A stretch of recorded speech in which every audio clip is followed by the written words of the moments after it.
গরিব যদি কিয়ামতের দিন উঠে আর হজের সওয়াব দেখে আর যদি চক্ষু কপালে উঠে আর যদি বলে যে আমাকে টাকা দেন নাই, আমি তো হজ করতে পারি নাই, হজের সওয়াবও আমার আমলনামায় নাই, তো আল্লাহ হয়তো তাকে ইশারা দিয়া বলবে ফজরের পরে নামাজ পড়ার পরে যদি তুমি মুসল্লায় বসা থাকতে আর যদি তারপরে 2 রাকাত ইশরাকের নামাজ পড়তে তাহলে তোমার জন্য হজের সওয়াব লেখা ছিল, তুমি নাও নাই কেন?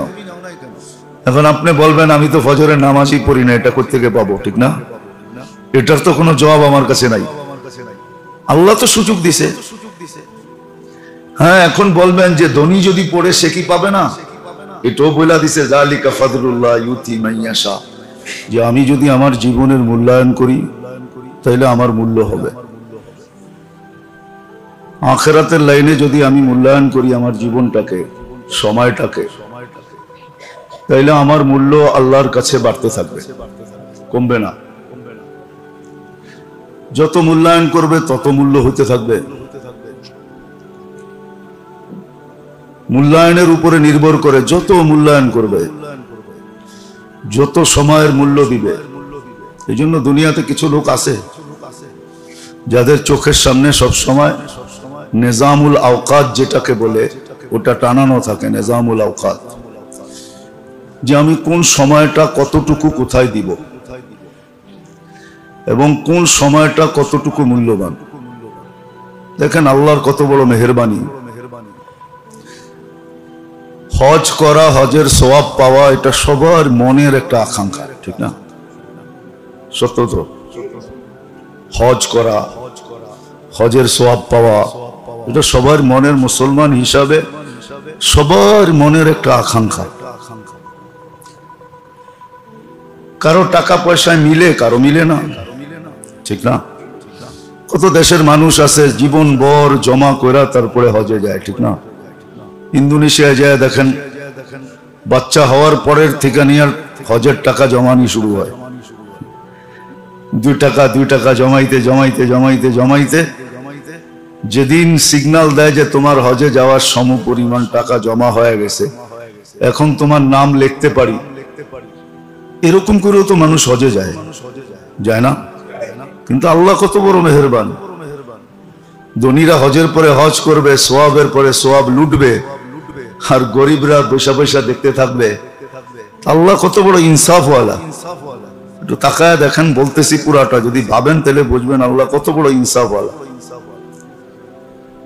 তো আল্লাহ এই গরিবদের মনের আকাঙ্ক্ষার দিকে তাকায়া প্রতিদিন সকাল বেলা এক হজের সওয়াব কামানোর ব্যবস্থা করে দিয়েছেন। ফজরের নামাজ পড়া বসা থাকবে মুসল্লায়, ফজরের নামাজ পড়া বসা থাকবে মুসল্লায়, আর 2 রাকাত ইশরাক পড়বে, এক হজের সওয়াব মিলা যাবে। এখন যদি ধনীরা প্রশ্ন করে, ওয়া রে ওয়া, আমি এতটি টাকা খরচ করলাম, 1 মাস সময় লাগাইলাম, এত ক্লান্ত হইলাম, তারপরে যেটা পাইলাম ও এখানে বসা বসেই পাইল, তাহলে যদি আমি ধনীকে প্রশ্ন করি তোমাকে টাকাটি দিছে কে? কে দিছে? তোমাকে সমাজে ধনী কে বানাইছে?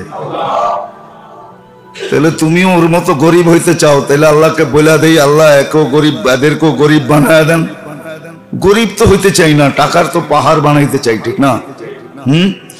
কিন্তু গরিব যে যাইতে পারে না, এর দিলের দিকে তাকায়া আল্লাহ ইনসাফ করছেন, ব্যবস্থা করে দিয়েছেন। হ্যাঁ, এটা সত্য, সে এত দূর গেল, সফরের আলাদা একটা সওয়াব আছে, এটা সে পাবে। কদমে কদমে একটা সফরের সওয়াব আছে, এটা ধনী পাবে। একটা হলো শুধু হজের সওয়াব পাওয়া, আরেকটা হলো তার সাথে সফরের সওয়াব পাওয়া, এটা হয়তো গরিব পাবে না।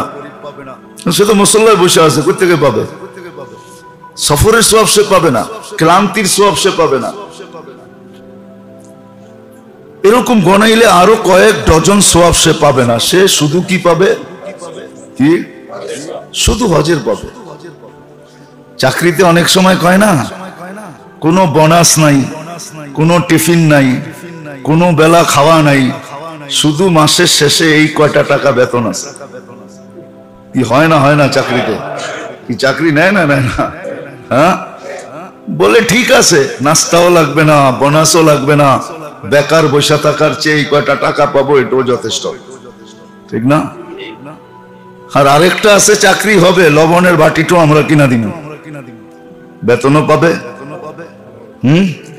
জানেন লবণের বাটি যে কিনা দেয়?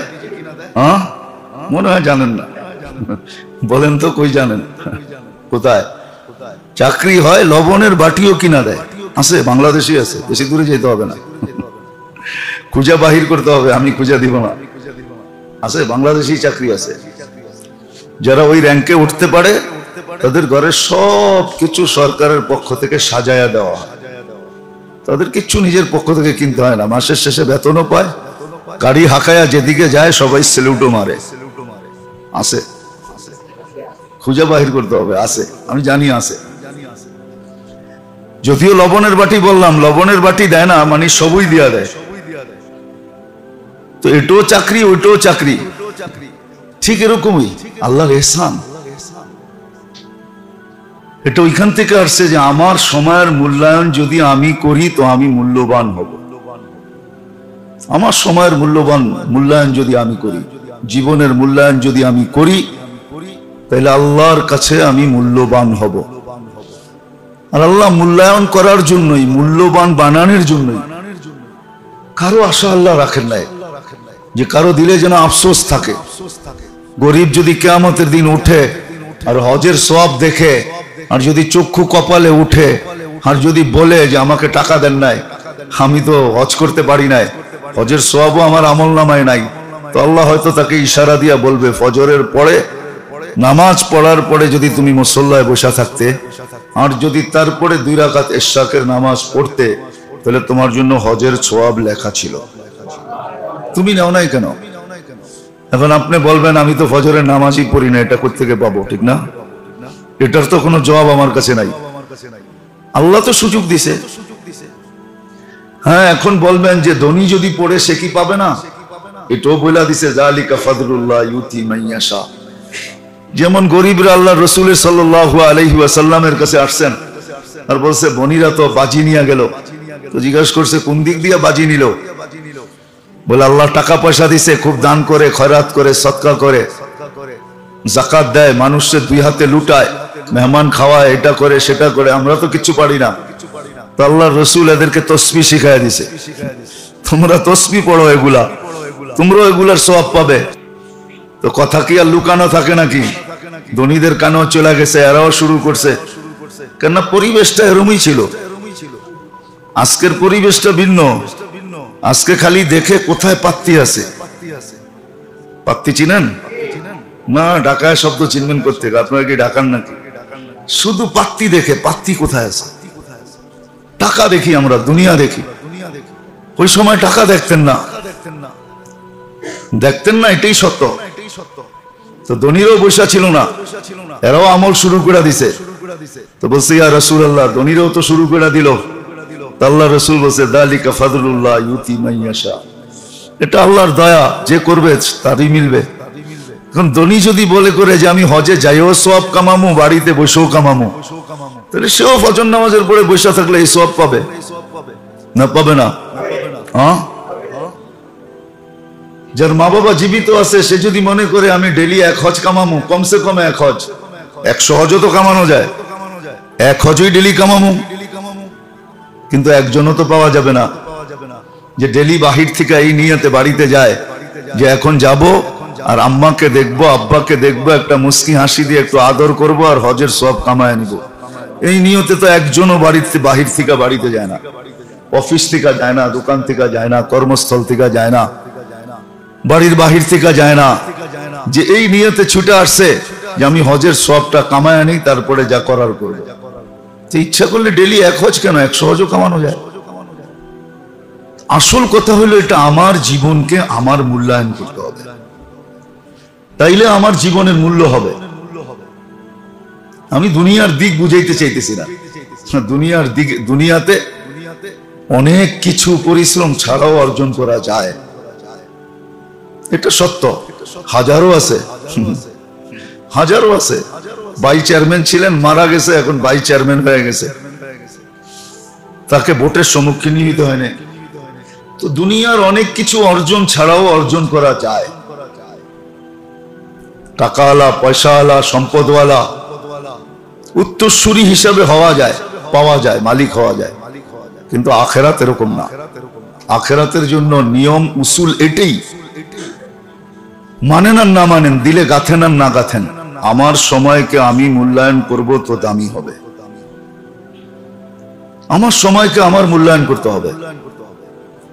হ্যাঁ, এটা সত্য যে আল্লাহ মূল্য দিয়া রাখছেন। আল্লাহ সময়ের মূল্য দিয়েছেন, কোন কাজ করলে কতটুকু মূল্যায়িত হবে এটাও বলে দিয়েছেন, যে কোন কাজ করলে কোন সময় করলে কতটুকু মূল্যায়িত হবে এটা পর্যন্ত আল্লাহ সুস্পষ্ট করছেন, কোনটা লুকায়িত রাখেন নাই। নবীজির দ্বারা, মুহাম্মদুর রাসূলুল্লাহ সাল্লাল্লাহু আলাইহি ওয়াসাল্লামের দ্বারা আমাদের কান পর্যন্ত পৌঁছায় দিয়েছেন, আমাদেরকে বুঝাইয়া দিয়েছেন। তারপরে আল্লাহ বলছে, ওমা হুয়া আলাল গায়বি বিদানীন, আমার বন্ধু কৃপণতা করে নাই, তোমাদের দুয়ার পর্যন্ত পৌঁছায় দিয়েছে। বিদায় আমার সময়কে আমার মূল্যায়ন করতে হবে। এই জন্যই মনে হয় বলছিলাম একটু আগে যে দুনিয়াতে কিছু লোক আছে যাদের সামনে নিজামুল আওকাত টানানো থাকে, যে আমি কোন সময়টা কি আমল করব, কি কাজ করব, কতটুক সময় আমি কোথায় দিব, সব কিছু লেখা আছে, রুটিন করা আছে। রুটিনের বাহিরে এদের জীবন চলে না, তারা রুটিন অনুযায়ী জীবন চালায়।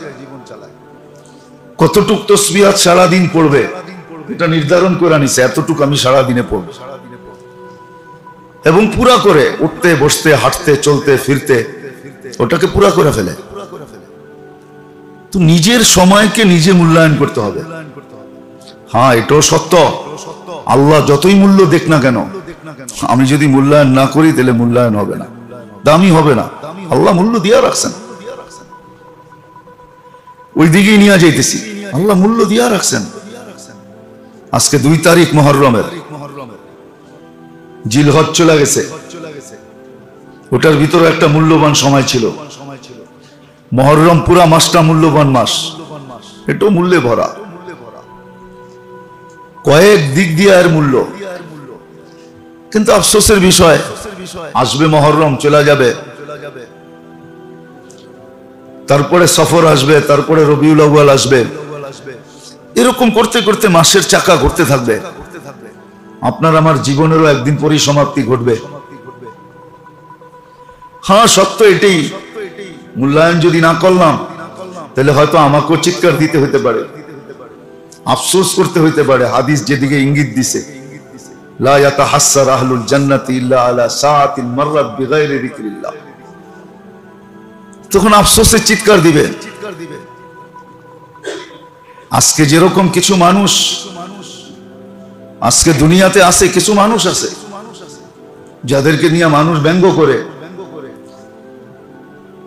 তুচ্ছ তাচ্ছিল্যতার প্রদর্শন করে। আখিরাতেও এরকম হবে। কিছু লোক আছে যাদেরকে মানুষ জিজ্ঞেস করবে, সমাজের লোকই হবে, কাছের লোকই হবে, পরিচিতই হবে, এদেরকে দু চোখে দেখা প্রশ্ন করবে, মা সালাকাকুম ফি সাকার, এখানে তোমরা কি করে আসলে, কেন গেল, এটার জবাবও তারা দিবে। লাম নাকু মিনাল মুসাল্লিন ওয়া লাম নাকু নুতঈমুল মিসকিন। নামাজ পড়া সহজ ছিল কিন্তু পড়ি নাই। নামাজ কোনো কঠিন না, 50 ওয়াক্ত হইলে আমি মানতাম যে কঠিন ছিল, যে এতগুলো পড়ে কি করে, কিন্তু 5 ওয়াক্ত কোনো কঠিন না, নামাজ কোনো কঠিন না। আরেক দিকে তাকাইলে দেখা যায় কত সহজ। ইমামের পিছে দাঁড়ায়া শুধু মা ইফআলু মা ফাআলাল ইমাম, ইমাম যা করে তুমি তা করো। এখানে বলা হয় না ইমাম যা পড়ে তুমি তা পড়ো, এটা বলা হয় না। ইমাম যা করে তুমি তা করো, রুকু করে রুকু করো, সিজদা করে সিজদা করো, দাঁড়ায় গেছে দাঁড়ায় যাও, বসে গেছে বসা যাও, সালাম ফিরাইছে সালাম ফিরায় দাও। কিচ্ছু পড়লো না। কোন হুজুর ফতোয়া দিবে না যে তোমার নামাজ হয় নাই, সবাই ফতোয়া দিবে নামাজ হয়ে গেছে। হ্যাঁ, তোমার জন্য উচিত ছিল এগুলা শিখা, এগুলা পড়া, উচিত শব্দটা বলবে, কিন্তু পড়া বাধ্যতামূলক ছিল এটা বলবে না। আর কত সহজ হইতো, আর কত সহজ হইতো নামাজ পড়া। কিন্তু আমাকে খেয়াল রাখতে হবে যেন জামারটা না ছোটে, প্রথম থেকে যেন আমি পাই। নামাজ সহজ, কঠিন না। হ্যাঁ, যে মূল্যায়ন করবে তার জন্য কঠিন না, আর যে মূল্যায়ন করবে না ওর জন্য তো কঠিন হয়েই আছে, আরো হবে, ও পড়বে না। এই জন্য বলা যায় একটু ভাবানের জন্য যে আমরা সবাই যদি চিন্তা করি যে ডেলি এই দেহটার উপরে আল্লাহর ইহসান কতটুকু।